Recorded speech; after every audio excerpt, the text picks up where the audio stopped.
TV. Purpose-driven art. All right. How y'all doing? I'm your host, artist Daniel Quinones. This is MLoveizmTV, and I'm with Macho. What up? Macho. How you Yes, sir. doing, man? How you doing? I'm good, man. Good to see you, bro. Yes, definitely good. Now, I wanted to get you on here. Like, we started MLoveizm again. I wanted to get you on here first for many reasons, but one is because of our relationship, and then just how I feel that your voice is very important in the arts and what's going on today in a whole. You know what I mean?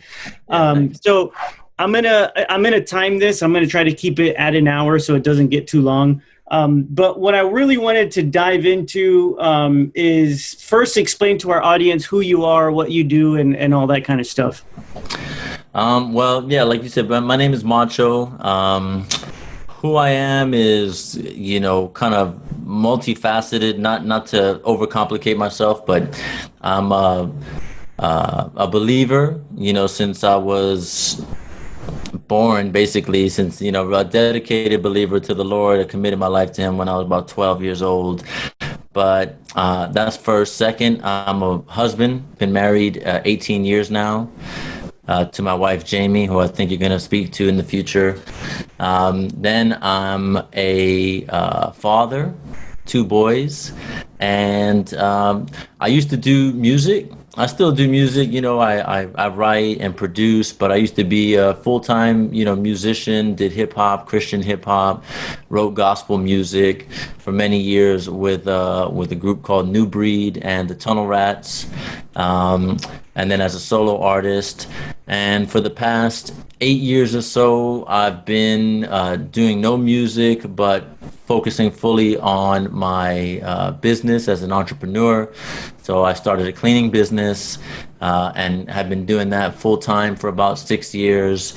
And now just kind of dipping back into music, producing my son.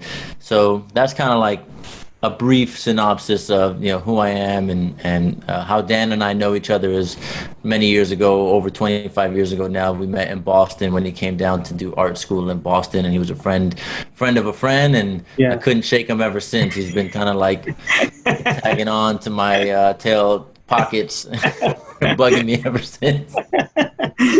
Look, I think it's fitting that you started off with believer, husband, and dad, because that goes into the question that I'm going to ask you. And the first question is what is the vision for your life and your family in the arts, but how you're moving forward that in your future? Because you clearly stated, and what I find this is why I wanted to talk to you, because there's no muddied water of what you are. It's believer, husband, dad, and the arts come after. And I think that we're definitely in a time, and also artists get conflicted about the identity of art and their role, in that, because they can tie their values to being value just in that, you know what I mean?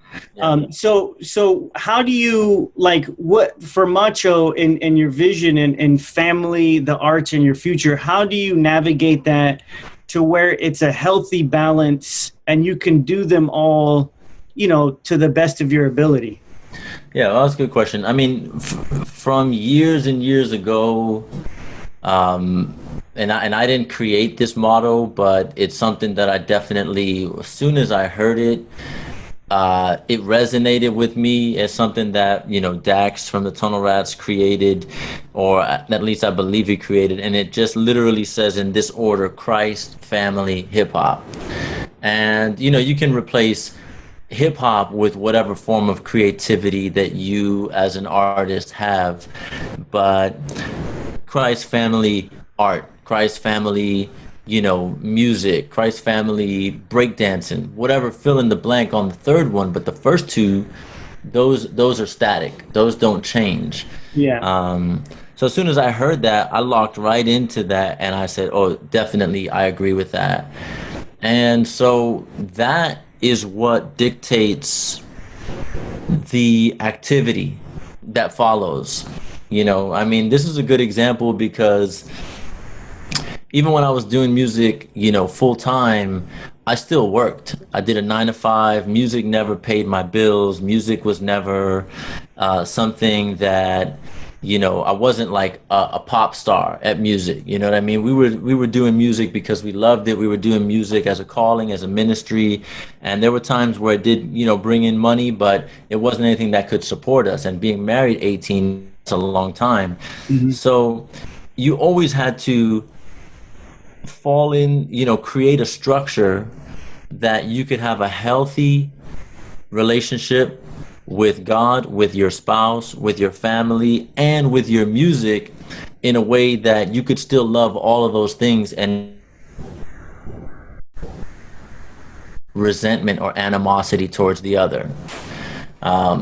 So, I wanted my wife to love me, so I gotta work, and she loved me for other reasons. But, I couldn't just be like, all right, baby, I'm gonna go and do 20 shows in a row and not get paid and not work either because I'm just a creative, Yeah. you know. And then I couldn't do music, but then exclude God from the category and just say, this is just the music I love, and I love hip hop, and I'm not going to focus on people or the calling or service to him in any way. Because when you do that, then the purpose of the music starts to get diluted and falls by the wayside. And you're not going to be happy doing it at the end of the day. So it's just a matter of just keeping those things in their proper place, having the proper perspective from each one, and remembering the order, and not really letting that order be dictated by uh, what seems to be urgent at the moment. Like, yo, I got to do this, finish this album, or I have to finish this art project. So let me just let my family and my relationship with God, let me just let that go so I can finish this project. Yeah. You have to just delay the project in order to keep those other two things right. And if you have a supportive wife, you got a supportive family, you could always sacrifice some time, and they could understand, and they could help push you towards that. Of course, there's always seasons and times where you're busier than others, but in order to have a good balance, you gotta do exactly that, is balance those things out. Did that answer your question? Yeah, it did. And I'm actually going to dive right into that. I'm taking notes from the answers, so bear with me. No problem. You mentioned balance, and I think that's very important because right now I feel that in the balance of a lot of men's lives, it's been construed, one, because there's not a role model to look at what the balance looks like. And with today's time, the balance being taken over by division, anxiety, whose side are you on? What color are you? Are you with us? Are you not with us? This Right. whole thing of just dividing the balance. What would you say to an individual who does not have that balance that you have? Like, how can you get them to be like, what would you tell them to be like, hey, you need to back up and think about what you're doing, and these are the steps that I recommend you do, so that you have a mind that's sound and that's at peace. You know what I mean? Yeah, good question. First thing I would tell them to do is to seek it out. I was fortunate and blessed because I had a lot of great mentors. And not all of them were like, I'm your mentor and you're gonna, I wasn't like their disciple. I just would see them and they would be around me, and they allowed me into their life and into their family. I mean, my youth pastor as a kid, my brother-in-law, excuse me, my brother-in-law, um, my boy from Boston, Chris and Kaidi. I mean, good, just people at my church, growing up, and this is why church is important. Even though church is all over the place these days, but a community, wherever you get it from, where you can see older people or people who are doing it the way that looks good and looks right. Don't be afraid to hit one of those or two of those or three of those people up and say, hey, can I have dinner with y'all? Can I have lunch with y'all? Can you guys are modeling something that I think and know in my heart looks and feels right. And so I just want to learn from you. And most people would, would say yes, in a heartbeat. So I had a lot of that, but I've heard it. So I would recommend that. And if you don't have that, if you don't have access to that, then the next best place to get it is through books or audiobooks. Yeah. So find books, biographies, autobiographies about people, and look for topics that talk about balance, family life balance. If you're a man, fatherhood. If you're a woman, motherhood. Husband and wife relationships. Even if you don't agree with 100% of what the book says, seek it out. Seek out the information. Seek out so that you can kind of see what the boundaries look like, and then you can make adjustments, according to your real life. Yeah.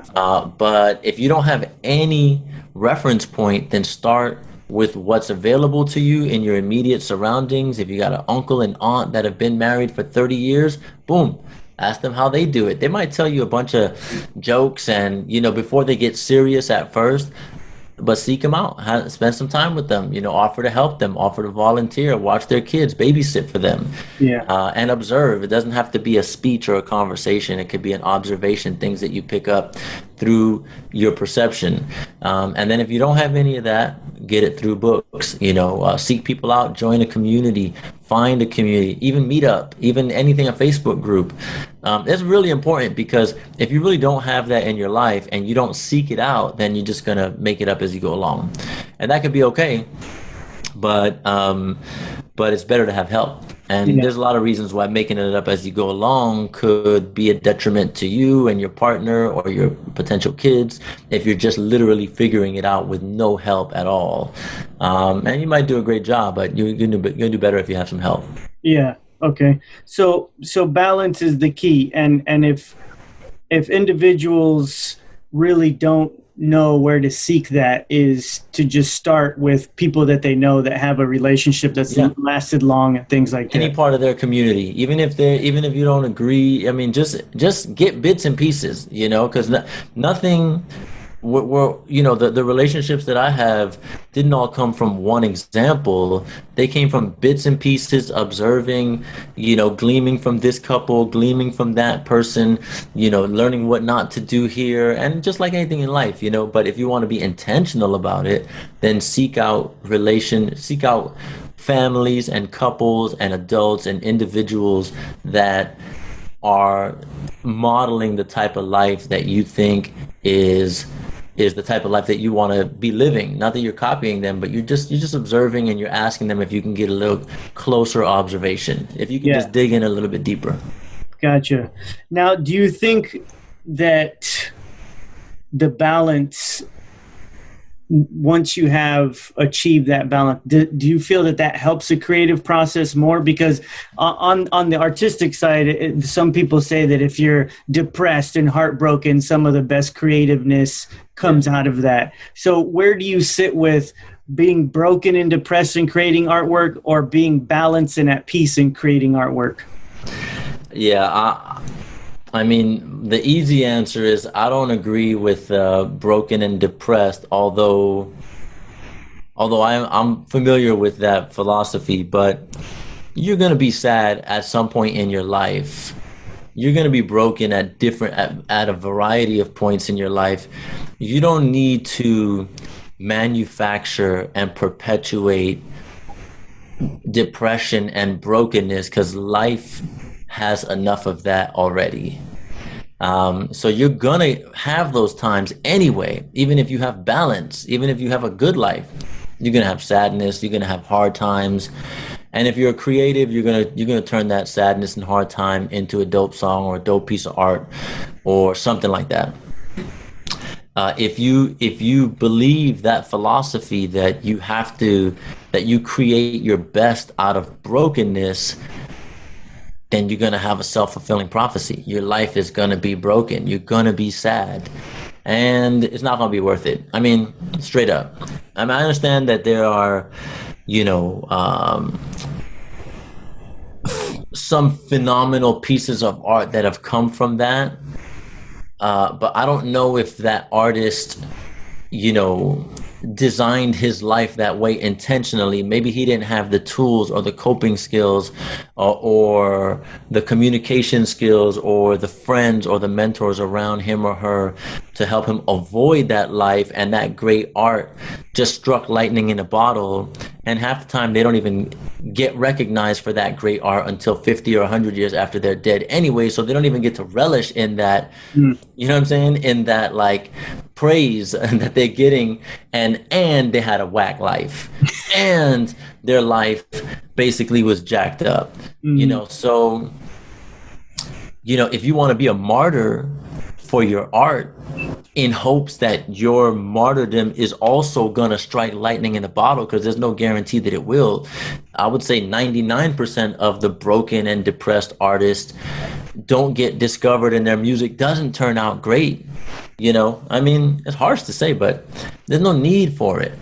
Now, if you have depression and if you feel broken, then doesn't mean you can't still create your music, but I would suggest that you use that creativity to try to find healing, and the music will be just as dope, if not better, because people do relate to brokenness, but they also do relate to the struggle and the process of recovering, and people want recovery more than they want brokenness. So you can create just as good or better art in the process of overcoming, and have a better life as an end result.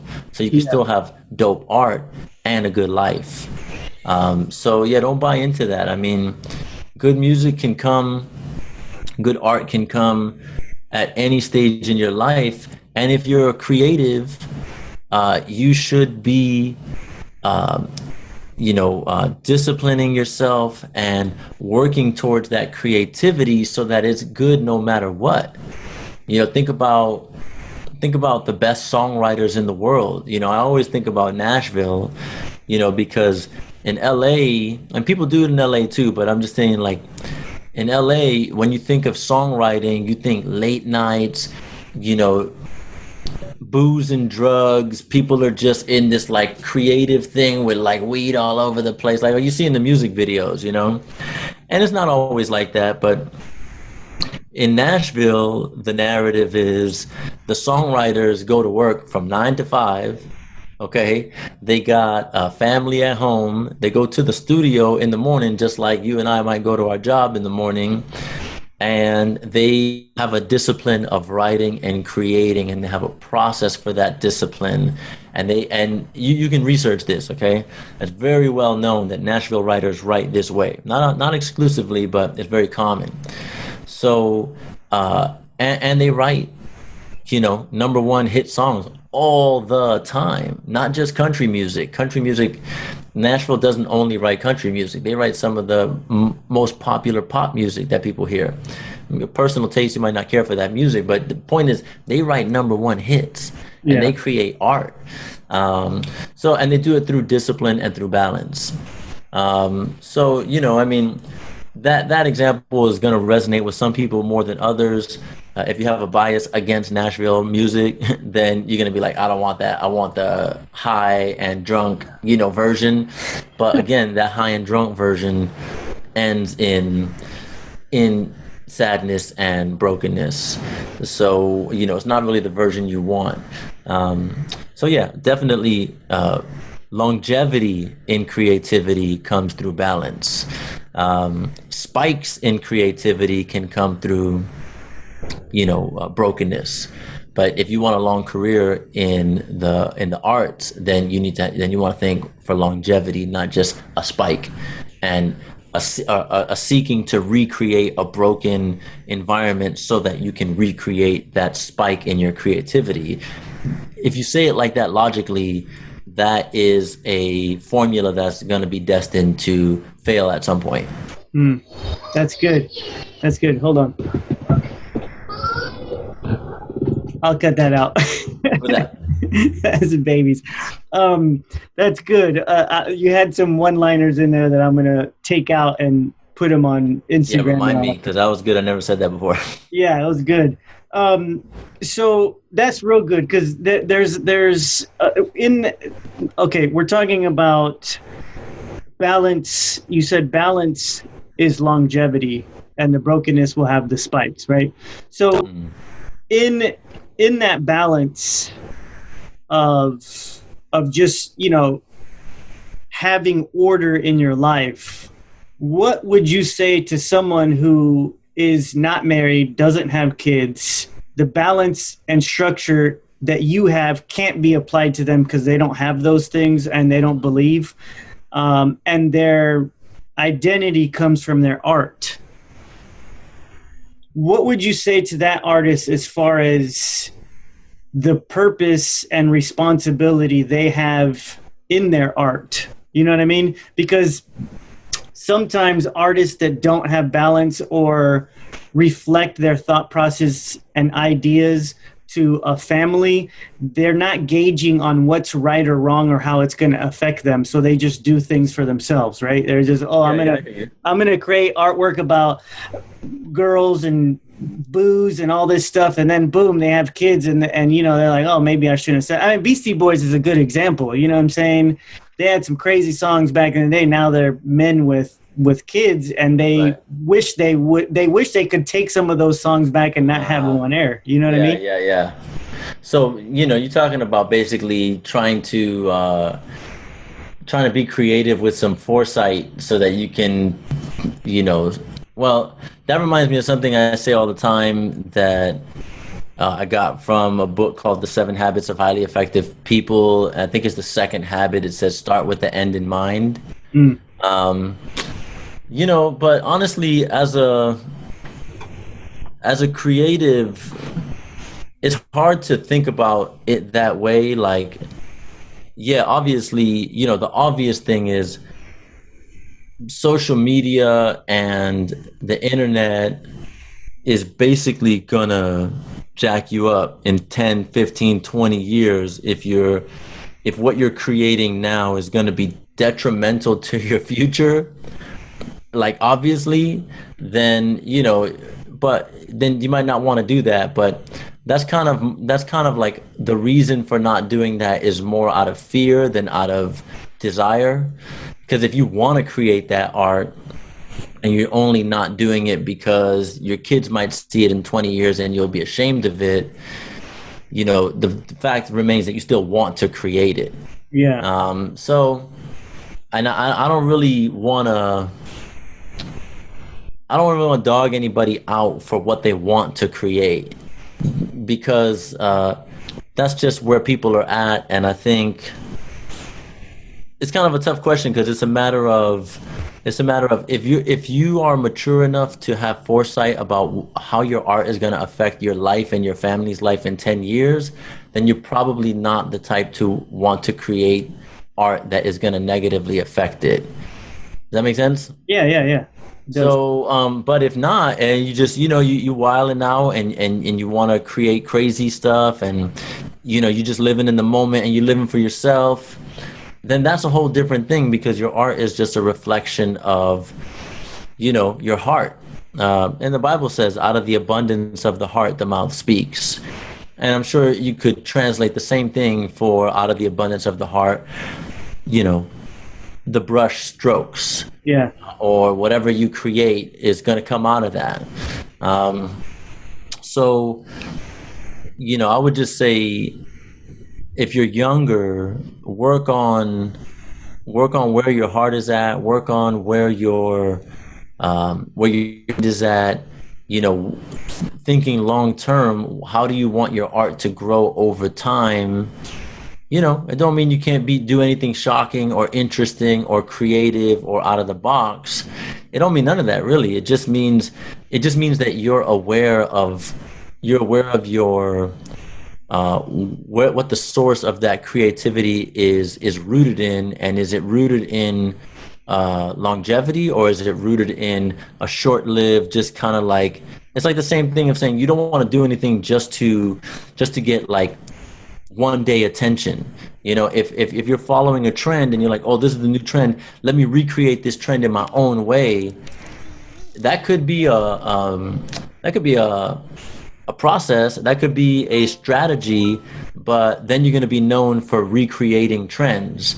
And then when you try and come out with your own dope thing, then people are going to be like, well, what happened to that? I thought you were doing, whatever the challenge was of the day. Yeah. And they might not like your stuff. So there's a balance to that. Trust me, I get it. There's a balance to that. Sometimes you go with the trends because that's what's hashtagging, and you want to put your own spin on that trend. That's doper. But if you're just going with the trend just to go with the trend, and then you can't be yourself as a result, then you just jack yourself up. Yeah, so that goes back to the balance thing. It goes back to the balance. The Yeah. barometer of this, the road to follow as an artist is balance. Not saying that you may not dip out and be creative emotionally for the time, but to always come back to that balance. So there isn't the spikes, like you said. There's longevity in the career, and not the I'm so depressed now I'm suicidal, and now I'm back. But then lots of times, because artists are so introverted and they're in here all the time, they can't articulate what they're thinking, and so they're not validated, and they go back internally, and the depression and all that kind of stuff happens, and all that stuff, Yeah. And I mean, when we talk about validated, how are we validated in today's world? We're validated through likes, clicks, views, comments, feedback is so strong that you have to be able to take that comment and that feedback for what it is, constructively, with a grain of salt. If your content ain't dope and you're getting a lot of terrible feedback, then don't let it get you depressed. Just get better at your content. And so that way you can avoid the spike. It really comes down to how mature you are as an individual and how mature you are as an artist. Can you take the feedback? If you thought something was dope but 10 other people don't like it, are you only going to go back around and find the 10 people who do like it? Or are you going to be okay with the 10 people who don't like it and rethink your process? Or push through. Maybe those 10 people are just dumb, but most likely they ain't. So not being so hurt and not letting that, like you said, that being affirmed or being what's the word you used? Validated. Being validated be so important. Let it just be part of the process. Yeah. That's good. I'm going to switch gears here a little bit. There was a song that you did with Propaganda in which you sampled Ravi Zacharias. And I think that it was such a good song and such a juxtaposition of like hip hop, and then hear this scholar like Ravi Zacharias come in. R.I.P. Ravi Zacharias. He was a great teacher. He was just awesome.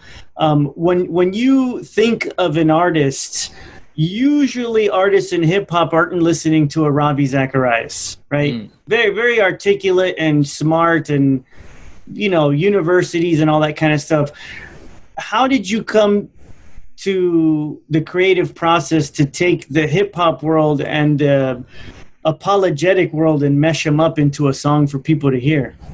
Well, the song, it just made sense, like I personally listened to Ravi for years, and the song was basically me as kind of a doubting person, someone who was maybe challenging God's existence or God's love, kind of that story of me observing all of the negativity in the earth, and then projecting that back up to God and saying, are you really real? Are you for real there?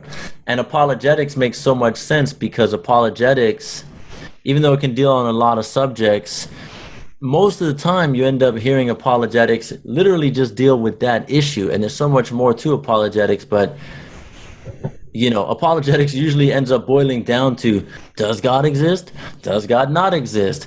If he does exist, is he the God of the Christian Bible? What evidence do we have to support this? And I'm saying it kind of in a funny way, but it's elemental.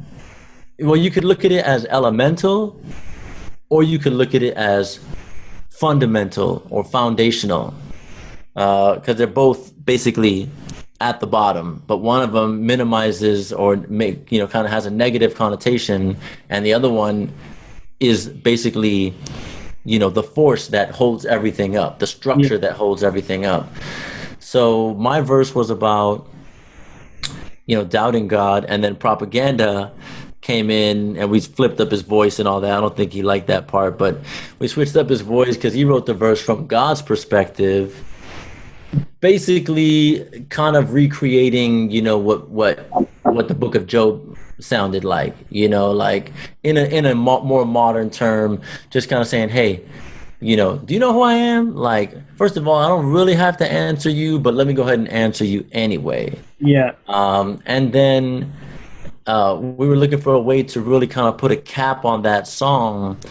And Ravi has so many nuggets and clips. I think we took 2 or 3 different messages of his and clipped them together, kind of tying in basically the thought that unbelief is essentially a choice, and then he ties in the gospel there at the end. So I just thought it was cool to use, and I thought it would be cool to maybe introduce Ravi to some of our listeners who may have not been familiar with him, because I know when other people do that, I might go and be like, who is that speaker in such and such song, or where did they get this clip from? And so, hopefully that kind of opened up some people to a little bit of that RZIM teaching. And I thought it was a cool way to end the song. Yeah, it was amazing. And, I brought that up to tie in, the apologetics and the art and hip hop. But also, when I do see both of y'all as men of God, there's a work ethic there that is like, it just is that, right? That's something that, he's traveling year round doing what he has to do. Mm-hmm. I've been around you for a long time, and there's a certain work ethic.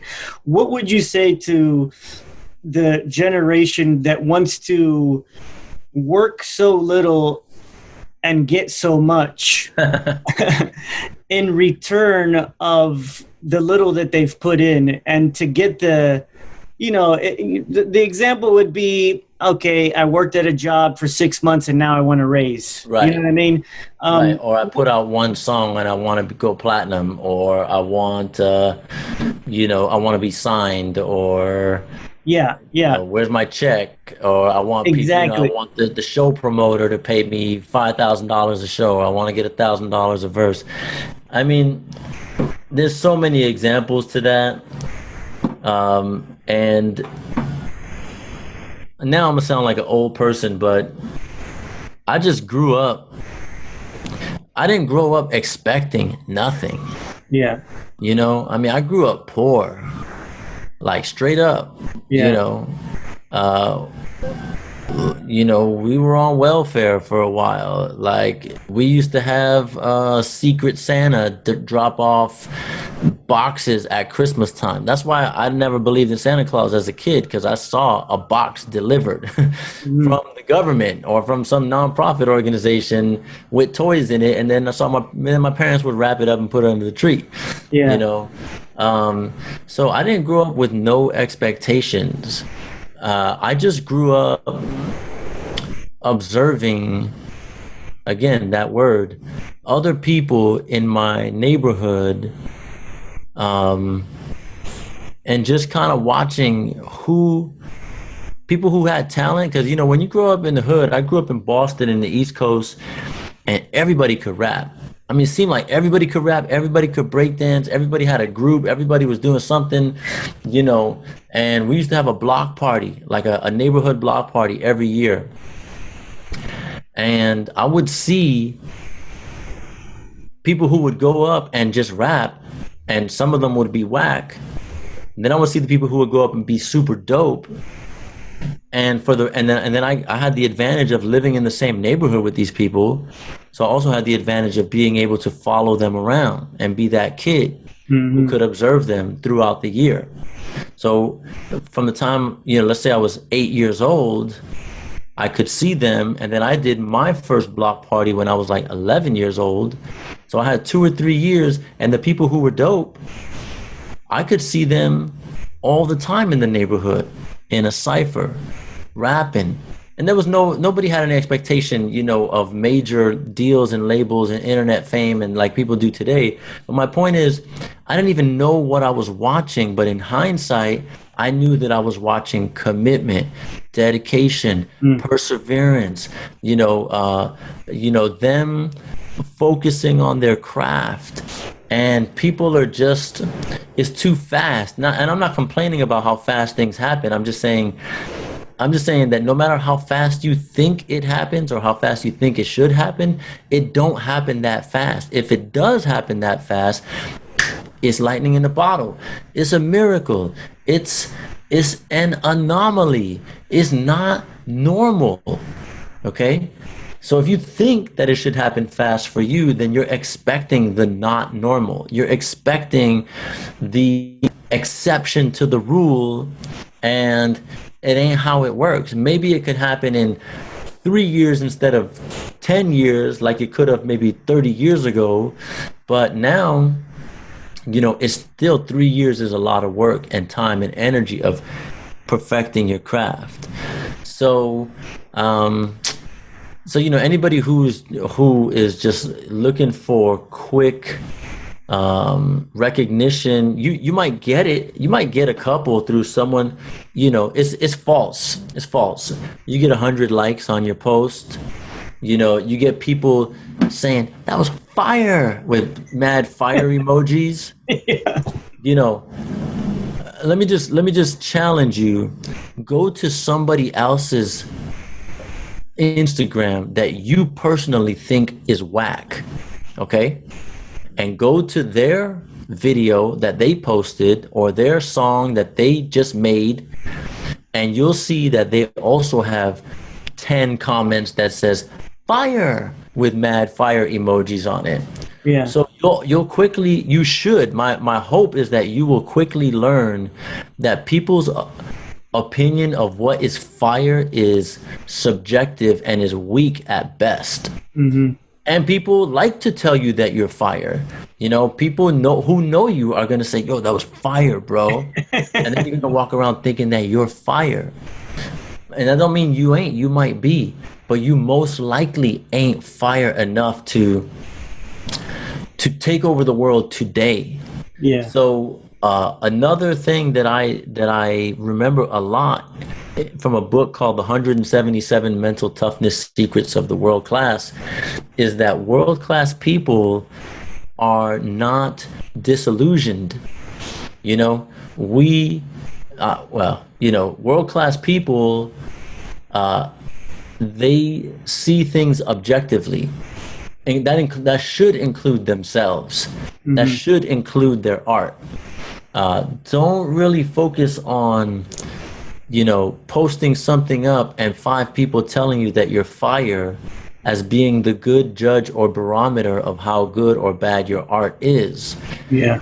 You need to be very objective and get critique from, again, people ahead or above who can give you real constructive criticism. Like imagine that you were on whatever show where people say give you the real deal, people who are really doing it, and give you their feedback.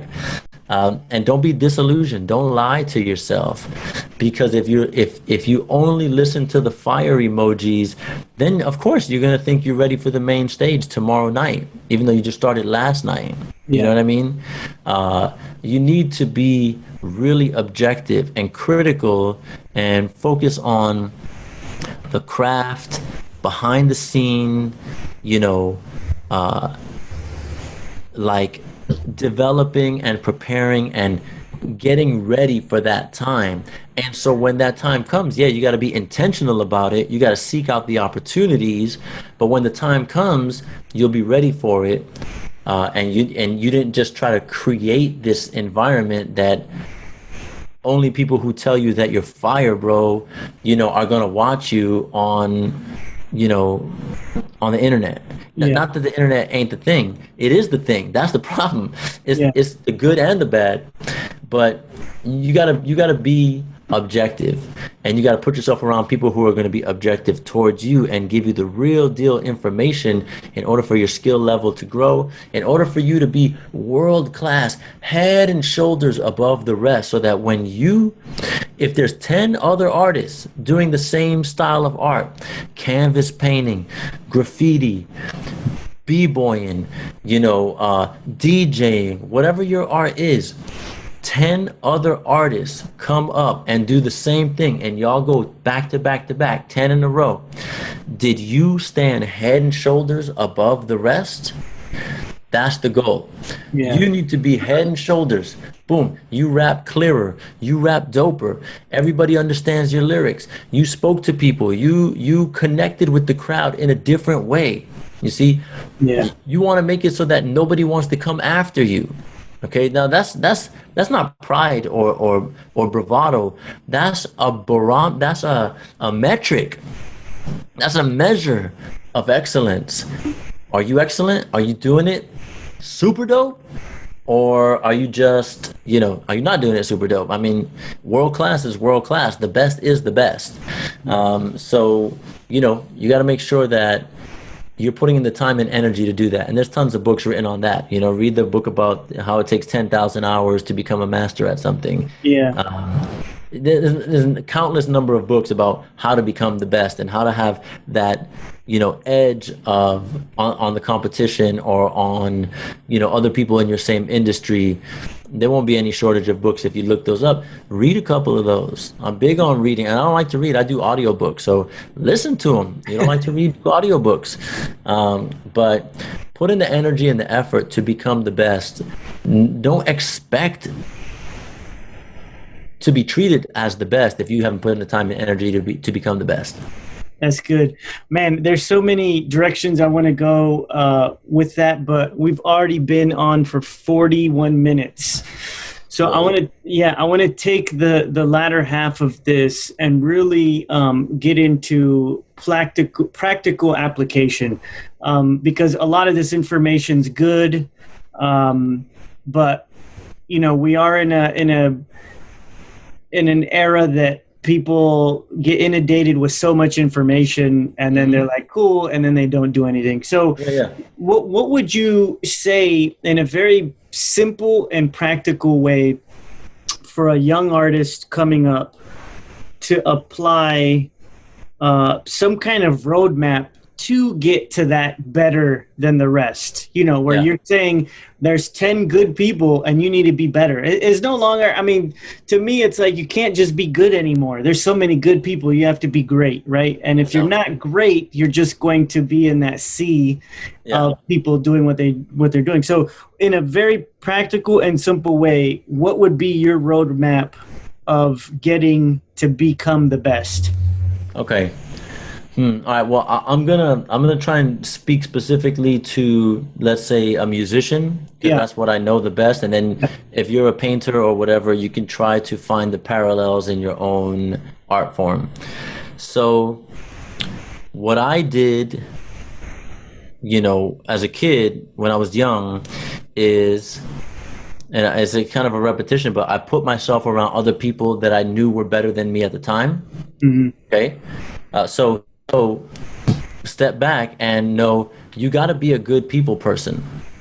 Maybe you're an introvert. That's okay. People like introverts too, but definitely don't come out and be, conceited, or don't come out and be trying to act like something you're not. Just be like, yo, can we cipher? Can we get together? Can we write together? Can we have a freestyle session? Okay. And put yourself around those people, and then study the way that they do it. By study, I just mean observe and ask questions. So usually the best way to do this is to go to older people, because older people love to teach younger people, and they don't have to be 50 years old. I'm talking about if you're 13, go to an 18-year-old. If you're 18, go to a 24-year-old.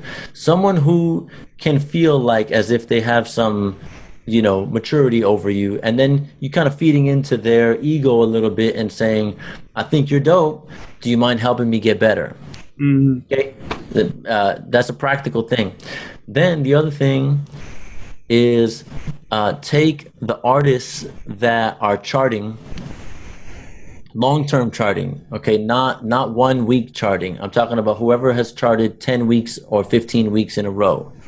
Because you're going to hear there's a huge distinction in the type of artist who charts 1 week, because artists know how to manipulate charts now with release dates and, you know, buying streams and things like that. So, but a 15-week chart is not manipulated. Mm-hmm. So take the artists that are charting, take 5 to 10 of them and observe and study them. Try to go back and read articles. Did they do a Billboard article? Did they do, I don't know, Hip Hop DX article? Like, did anybody interview them? Try to find their origin. You're into comic books, like look into the origin story of this person and try to observe and get whatever you can from those articles and from those video interviews. What is their mindset like? Because I do this for my son. So when I see a kid, this is exactly what I do now. Because I'm 43, my son is 12, and we're working on producing and developing music for his generation. So I go out and I find, Google young artists under the age of 16 that are on Billboard Top 40. Okay, and there's quite a few. There's like 6 or 7. And then I go back through and I spend a 2-hour session on my internet, on the computer, and I Google them, I listen to their music, and then I go back and find articles and interviews and watch articles and interviews with them to see, okay, where did they come from? Where did they get help from? Did they know somebody? What's the name of that manager? What's the name of the label that they signed with? Do they have a habit of signing young artists? Is that the kind of label that I might want to approach for my son? I'm just basically doing research, like, what do they call it?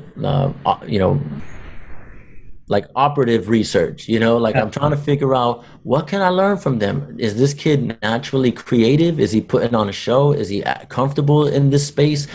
It's not for me as an artist, but it's for me as a producer trying to develop an artist that I want to be in that position in the next 6 to 12 months. Mm-hmm. So I'm doing research. That's important, and I've done that my whole life. Yeah, to recap, because I want to make sure that I have the points. The first one was ask to be taught. Ask to be taught, man. It's so simple. People want to help. Yeah, and then 2 is to observe. Observe. 3 is to do the research. Yep. Right? And then would there be another point to that? Implement. You know, take all those things, rap to yourself in the mirror, you know, be objectively critical to yourself. This goes back to putting in the 10,000 hours or the 20,000 and then go out and perform it. Go out and perform it. You know, do if you're an artist, go do street art. You know, go do street art and try to sell it. You know, see how many people buy your stuff. You know, money will talk. Do you do street art? You know, you're too creative to sell it, or maybe it's not good enough to buy. So, you know, go figure out which one it is. And even if it's not the kind of art you want to do, or, you know, even if you're not trying to sell art on the street, just see, is my stuff good enough to buy? Put a high price tag on it. $30, $50, $100. Does anybody buy it? That's an indicator if it's good or not. Yeah. You know, put yourself to a test where it's a real test, where you can tell if it's just people giving you platitude or people really feeling you. Yeah, that's good. Okay, so ask to be taught, observe, research, and implement. Mm-hmm. That's good. You should write a book about that. That sounds good. So to wrap all this up, we got about 10 minutes. I'm going to switch gears, and I'm not pressuring you on time, but I do want to circle back around to today's time. Everything seems to be very polarized right now, where you have to, not that you have to, but if you're in this camp, then you're against that camp. If you're left, you ain't right. If you're, you know, all these different things.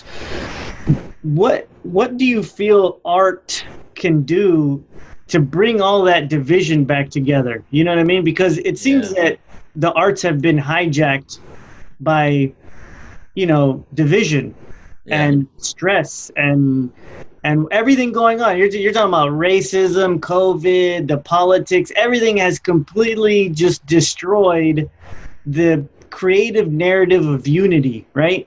Yeah, yeah. So what would, like, right now with especially here in LA, I mean, you go down to LA, it's just like, you see these videos of all this stuff going on. How would you talk to people right now with what's going on, as far as giving them something to do creatively to bring unity back? You know what I mean? Yeah, that's a good question. Because you're right. Right now, with music, it's either I gotta write a fight the power type song, Yeah. or the other thing that's happening is I gotta just ignore everything that's happening so I can release a regular song, and pretend like none of that stuff is happening. Like today I saw a song with Andy Mineo and Lecrae and some other guy, Halsey or Hovey, and it was just a fun song. They're just being silly, being funny, and I was like, it's almost a relief to just see a song that ain't about everything that's happening. And who knows, they probably had to time it right, and Lecrae had to release his song about what's happening before they could do this one, and they had to rearrange schedules, I'm sure, in order to time it right so it doesn't seem insensitive to Mm-hmm. what's happening in the world.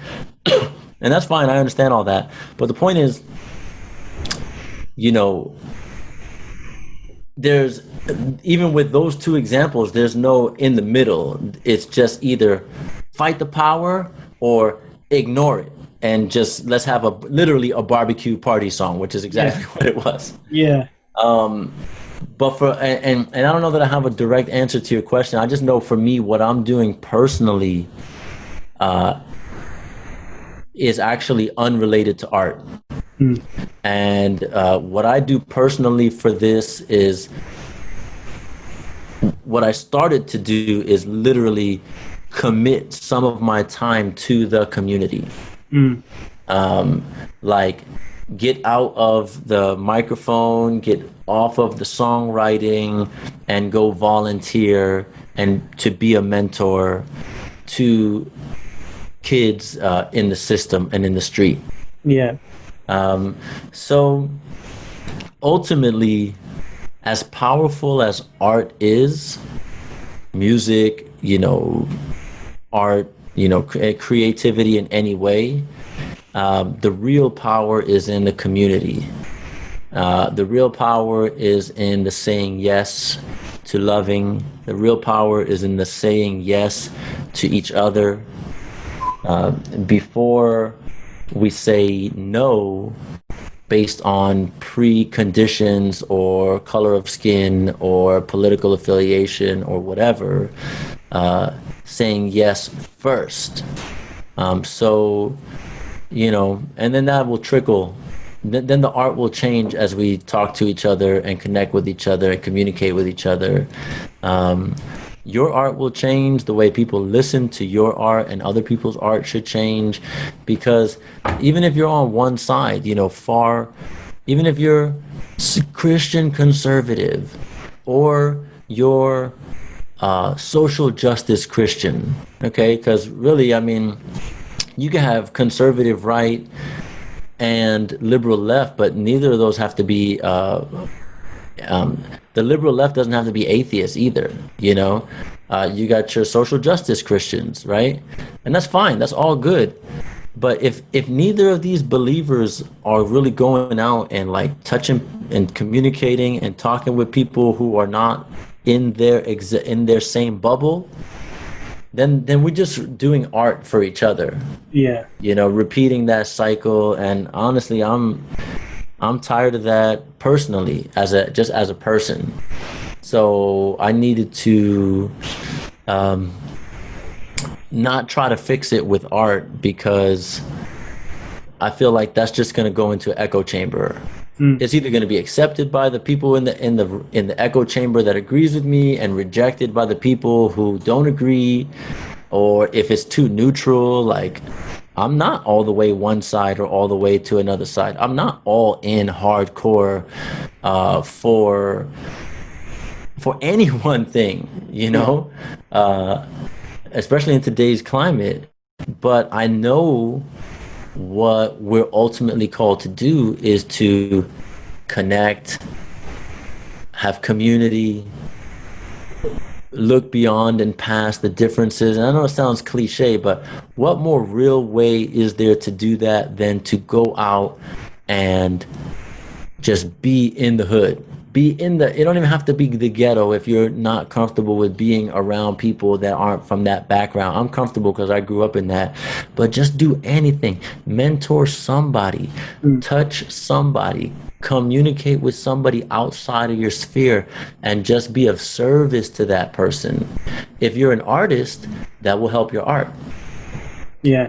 You know, I mean, and then your art will be different, and then hopefully the art will create more change and all that. Because the one sin that I think we are all guilty of is that we are all guilty of thinking we know the exact right thing to do and say, and we know how to fix it. And there's a book I read called The Sin of Certainty. And even though I didn't love the book, I didn't agree with everything the book said, the title always stuck out to me so deep that we always feel like we're so certain, like we can fix it. If y'all would just listen to me and shut up, you know, then everything would be fine if people just did it the way I say to do it. And that's a sin. That's pridefulness. And I just, I don't even necessarily care to be right. I just want to do right. Yeah. For now. And so if I could do right by somebody, you know, be there for somebody, hopefully that changes their life. That will change my life. That will affect my children and my wife. It'll affect the way that I connect with God. And that will change the art too. I mean, it's a natural progression because first it's Christ, family, and then art. Yeah. Right? So we can't just say that. What is Christ about? Christ is about service. So if we do Christ, meaning the work of Christ, then that should change our family and it should change our art in that order. So I think even though that's not an art-related answer, it ultimately will affect your art for the better. Yeah, I mean, I think that's awesome and beautifully ended because you really circled right back around to the very first answer. You sought out to observe people and learn from them for balance, and now you are going out there to be that person to other people. And I think that's just, we can end it like that. It's awesome.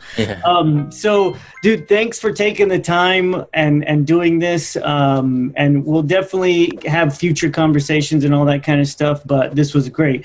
I'm your host, artist Daniel Quinones. This is MLoveizmTV, and this is Macho. Thank you.